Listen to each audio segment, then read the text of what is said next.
Okay, folks, hello. Happy New Year. Happy post-holidays. And welcome to the Ryan Goodman along with Tangway Zoom pod. I just want to let you know off the top that portions of the show are brought to you by Calm. Did you know that LeBron James, the reason why he's King James is because it's his sleep? That's right. Sleep is superpower. Calm, the #1 app for sleep and meditation, has teamed up with LeBron James to help you activate the power of sleep. LeBron's sleep is a critical part of his mental fitness routine. So if you head to calm.com/scribe for a limited time, you get 40% off of a Calm premium subscription. Again, for a limited time, go to calm.com/scribe.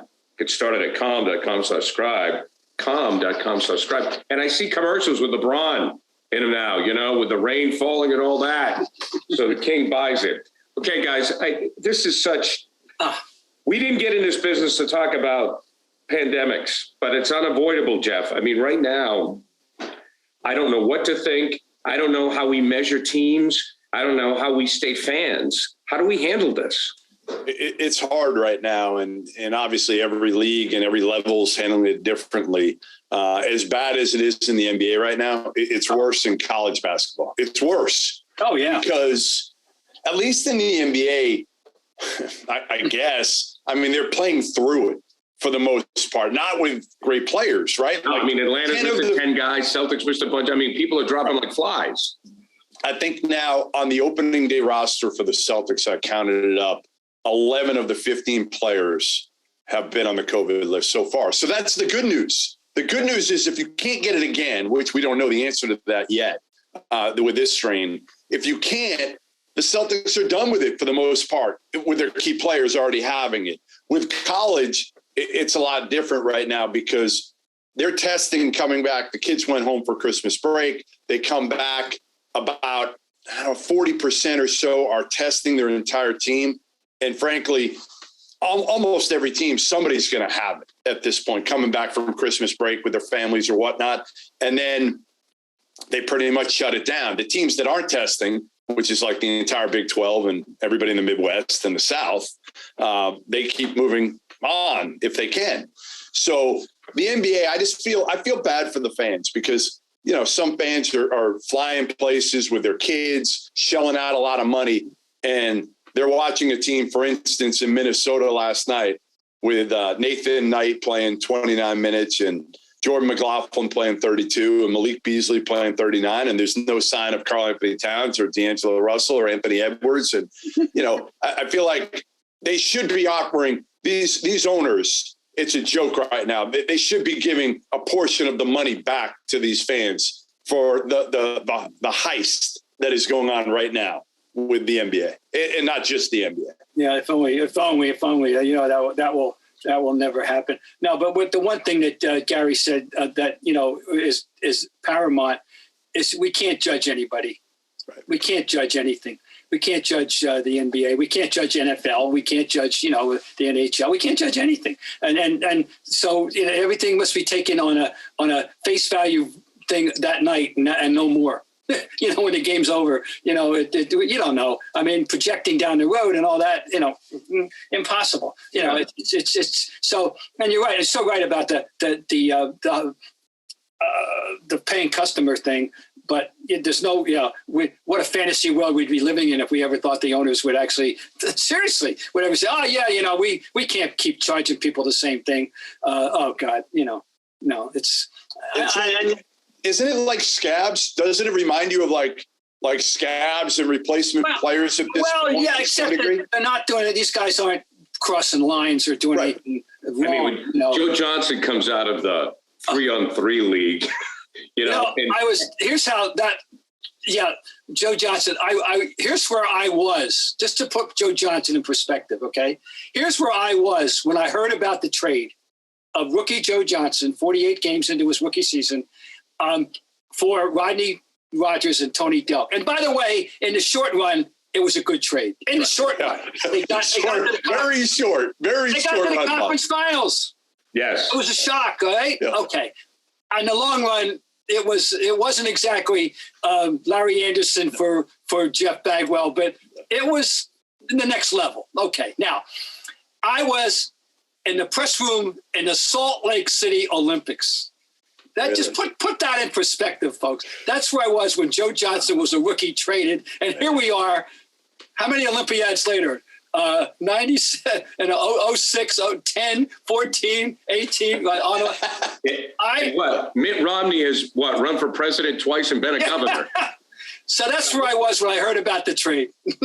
Amazing. So I wonder now, from a coaching perspective, if I'm coaching, whenever I get my roster back, say for some reason you get lucky and you say, I got 4 of my 5 starters back, I'm playing to win. It's like, okay, I got my guys back. I got to take it like in 5-game chunks, right, Bob? It's like, I got to go now. Okay, everybody's here. Every game matters. We're playing every game like it's game 7. I got to get as many W's as I can, obviously, yes. Yeah, it's interesting. It's going to be interesting, the whole psychology of that aspect of it, yeah. But it's so unimaginable. We thought a year ago, anyone ever told us that old "if anyone ever told you" thing, if anyone ever told you a year down the road we'd be facing even more devastation of lineups and games being canceled and postponed, and we wouldn't believe it. We figured we'd be, and by the way, that there was a vaccine. Bob, should they? And if there was a vaccine, Bob, the big question. You're old school here. Yeah. Should these, whether it's college players, whether it's NBA players, be allowed to play right now if they've had the vaccine, they've had the booster, and they're not showing symptoms? If they've done all that? Yeah. I mean, the converse is what I'm more interested in. And people have raised the question, with Kyrie. Okay, Kyrie, he can't play in Brooklyn and he can't play in Madison Square Garden. But are we sure that all the players who are coming in to play them are legit, are appropriate? I'll just put it that way. We don't even know. I don't know. I don't know how that works. Guys in the NFL lying. I don't know how that works. Yeah, well, then I don't want to spoil my entire 2 days in a row thinking about Antonio Brown. So let's not do that. But we're all. But if you've done the right thing, if you've done the right thing to me, and you're not showing symptoms, you should be allowed to go out there and play. That's the only way we're going to get through this. Right. I agree with you. That makes sense. Sense. I mean, Jeff, that's happening here. I mean, my son, they had a positive case on his high school team. So they shut down the game last Thursday, right? So, and they were off for Christmas break. He gets tested every week at school. Yeah. And I just took him and got a test real quick, So they're saying right now, if you don't have symptoms and you're vaccinated, you can practice. I mean, he's been vaccinated. He doesn't have symptoms, and he gets tested weekly. I mean, that's just common sense to me. What else are you going to do?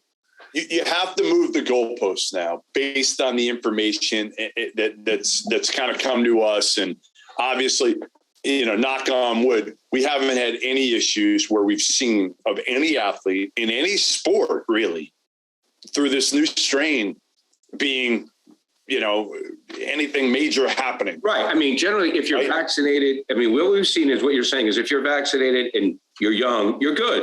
You're going to have a cold. Yeah. Yes. It may be a headache. It may be, whatever it is. The crazy part in college, guys, is what's happening is the athletic trainers have been telling these kids for a year plus, if you've got any symptoms, tell me. Well, now these kids have been conditioned to tell them. So they've got a cold, they've got a headache, whatever, and they go to them. And then it's obviously the athletic trainer's job. Right. To then say, all right, we need to test you. And obviously the rate is out of control. Although I had one coach tell me this morning, he was like, we tested coming back from Christmas break. Believe it or not, we went 17 for 17 negative. Yeah. And I said, that's like hitting the damn lottery. Well, I think what you have to do, I mean, for the college ranks, it seems, Jeff, is you almost have to run rapids every day. Like, for example, I mean, and we're going to talk about my film, Don't Look Up, coming up. But when we were on that movie set, you get tested twice a day, okay? Yeah, and you get tested when you showed up, you get tested halfway through. So you get tested like twice a day with like rapid tests. Then they did a 2-day test. So college basketball they got the money. Huh? But Yeah, Jackson State can't do that. Well, yeah, but this is where the NCAA or the NBA, however, to Bob's point that they're not giving back the money. I mean, what is the NCAA contract worth, Jeff? $1 billion? So the NCAA says we are paying for rapid testing daily. Daily. And the NBA should do the same thing. You show up, you get tested, boom. And then if you don't have symptoms, then that's the way to do it. That's the only way you can do it. And I know it's expensive, but they can do it. They can afford it. There were 30 games scheduled today in Division I. We're already down, I think, to about 10. Yeah, the NCAA, we all know they have a ton of, they're frauds, but I mean, they should be paying for rapid testing every day. Even if it's 3 times a week. I'm fine with that. You want to go 3 times a week, and we know Duke can afford it, Kentucky, Kansas. They don't even need the NCAA's help, but some of those smaller schools, sure, they do need it. They do need it. They can't afford to do testing more than maybe once a week. So if I'm the NCAA and but they don't care. All they care about is the NCAA tournament. That's all they give a shit about, right? Because that's where their money comes from. So they don't care if a game is played from now until March. They've already got all these non-conference games. They'll play the tournament anyway and take it and get the money. Speaking of which, I was going to ask you, as you understand it, everyone in agreement or in some kind of a tacit agreement that some teams are going to wind up playing 20 games, some teams are going to wind up playing 17 games, some teams are going to wind up playing 28 games, and when it comes time for the committee to get together. What? They're just going to have to be arbitrary and make these site judgments, right? That just like last year. There's no hope. It's too late already, and they're not going to be able to reschedule all these games. No, unless they move. To me, what they should have done, and nobody saw this coming, so it's hard to hammer everybody. But if you want to move some of those like one bid league tournaments back a week, Bob, you could push them back 1 week now. Remember, and say, hey, we're not going to be on TV. We're not getting our championship game on CBS Sports Network, but we want to make sure we get in those extra games. No America East, 11 a.m. Saturday final.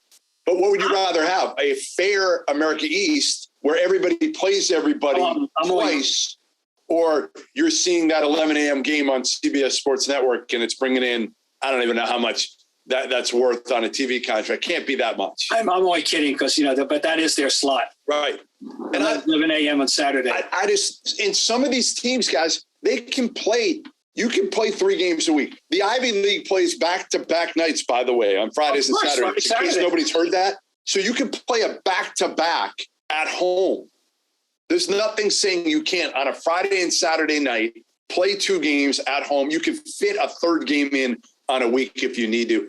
This stuff can be done. But, all right, let's get back to the NBA. And you're right, Gary. Like, the one thing both of you said is you're not dealing with apples to apples here because, Golden State, they've been pretty – last I checked, Steph's been okay.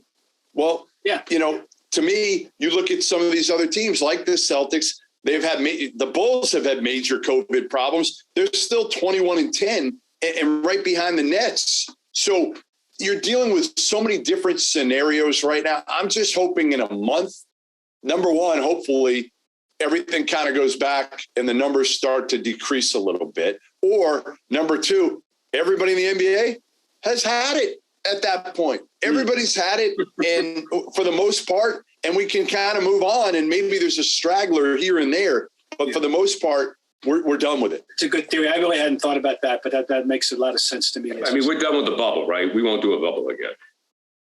I don't think so. No, I'd be shocked. I think the NCAA tournament, I think the tournament could be in a bubble if we're still dealing with this come March, because, again, they got to protect their investment. They can't have that blow up, and it's worth it to them. The money that they've already done it once in Indianapolis. They could do it again for 3 weeks. Right. Yeah, and they still get the cash. No, you're right about that. Okay, Bob wants to preach on Memphis. Well, I want to give him a Ryan Goodman Tangway a salute. They did something last night. They beat the Suns, and that means they are the only team in the league who have beaten the Warriors and the Suns. Now, the Warriors one was on October 28th, and it was overtime. And last night was 1-point game on a Ja Morant, just invention. It was a runner. He had to go back here. He was off the glass. It was on the other side of the basket. It was what great players can do. and all by himself after a 3-pointer would put the Suns ahead. Anyway, this team is playing, and they've won a lot of games without him. He's missing at least a dozen games. And I was looking at their roster quickly, guys, and for people who don't know, the second leading scorer is Dylan Brooks, and the third leading scorer is Desmond Bane, who's averaging 7 points a game. And then Jaren Jackson Jr. They've got good balance there, after Morant. They got 19, 17, 16. And then, of course, there's everybody's favorite New Zealander, Steven Adams, and beating up people in the low post. And anyway, I got to give it. And the other thing, coached by Taylor Jenkins, who is one of the many NBA coaches that probably in double digits that could walk down any street in America and nobody knows who he is. I mean, there are so many anonymous coaches in the NBA. Jeff's right. You could take this roster other than Ja Morant and Adams and walk down the street and you wouldn't know. So I'm giving it. So something as good is going on. If is it Taylor? From what you know. You know what it is? What part of it is? I'll give it to you. I'll give it to you. Number one, Ja Morant is a superstar. Yeah. Number one, he's a superstar. Number two, they've got high character players like Dylan Brooks. Desmond Bane might be. We'll try to get him on. He might be as good of an interview as I've ever talked to. Ever. Woof. He is awesome. We've had some good ones. Yeah, he's phenomenal. Jaren Jackson, high character. And all these guys are high character. Kyle Anderson, high character. Brandon Clark, high character. Tyus Jones, high character. Steven Adams, high character. Xavier Tillman. I'm going to keep going down the line. And you know what else? They all know how to play. They're all high character, high IQ players, and they accept their roles.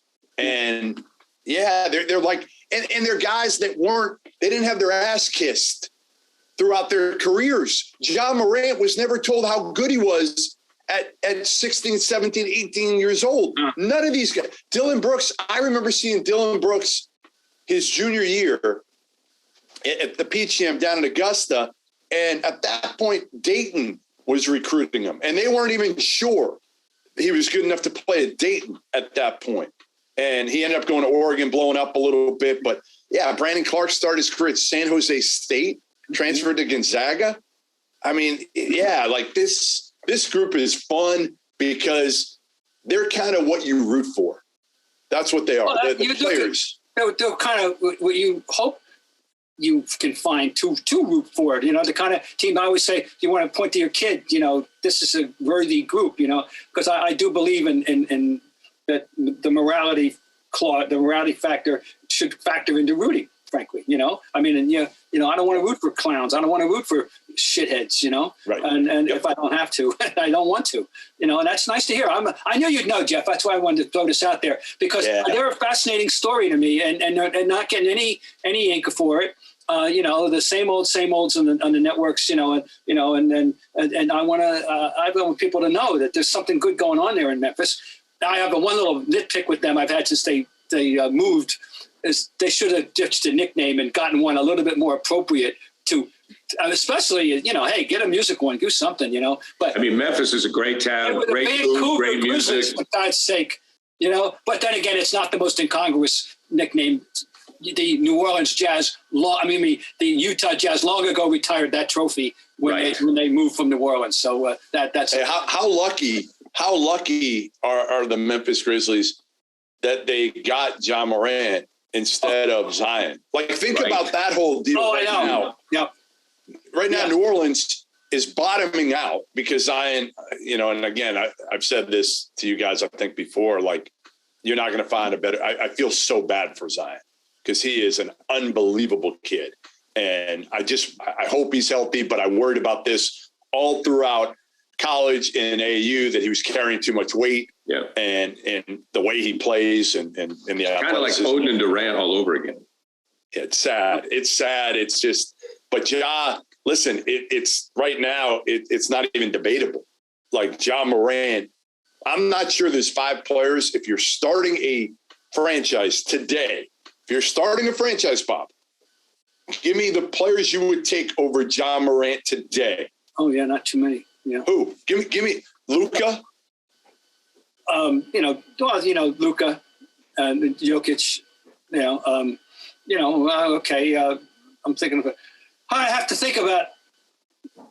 Well, here's the difference. You want to start it with a point guard. To me, I would rather start it with a point guard than any other position. And to me, you could even make the case. You could make the case that Ja Morant would be the number one pick potentially. If you were saying, I know I'm going to have this guy for his career. I'm going to take this dude and build around him. But you see a clear difference between Ja Morant and Trae Young, as you were saying? Oh, I do. I do. Yeah.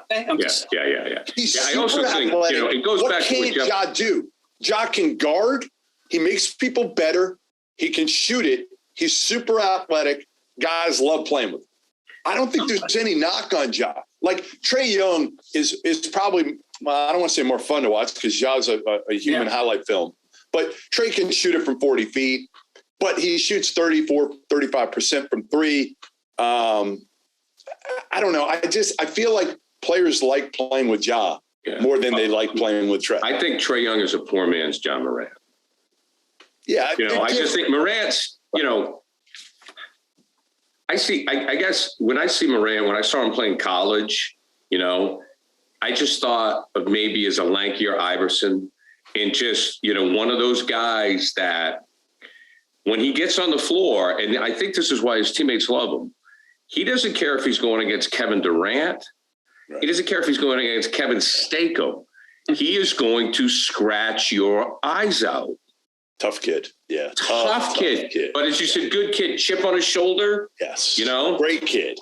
Great. So, but I'm with you guys. Man, I don't know if there's anybody I'd take over him. I mean, again, because you're talking, I've said Jason Tatum.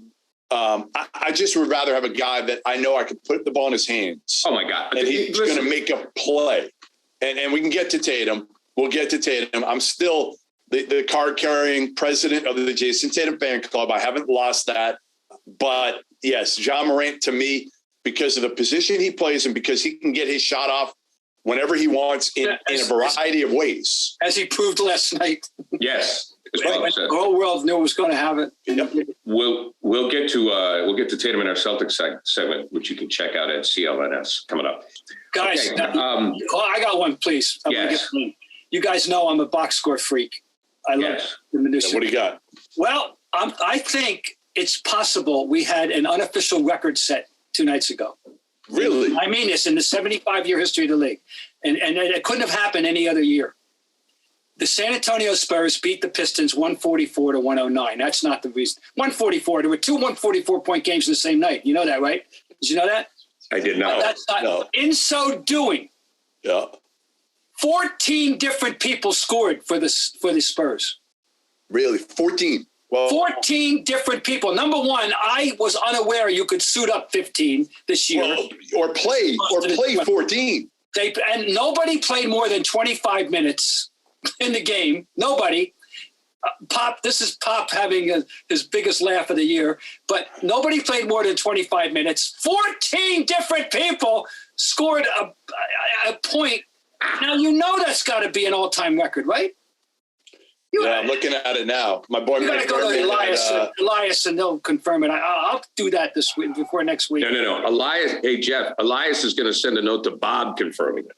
That's crazy. Well, I'm looking at this box score right now. This is insanity that you're allowed to have 14 active players in a game.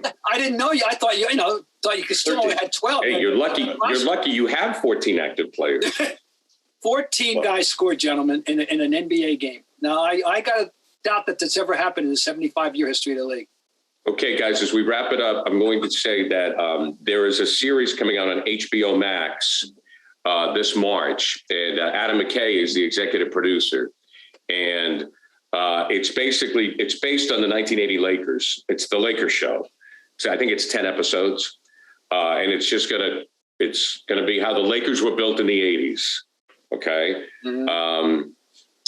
Based on Jeff Pearlman's book, right? Based on Pearlman's book? It is. Yeah. So what we're going to do is we're going to get in touch with Adam. We're going to try to get him on the podcast because I know that right now everybody wants to be seen with Adam McKay, but Adam McKay will want to be seen with Bob Ryan and Jeff Goodman because Jeff saw, and I'm not lying, because just saw the movie Don't Look Up. It's on Bob's list. I was very lucky to be a part of it.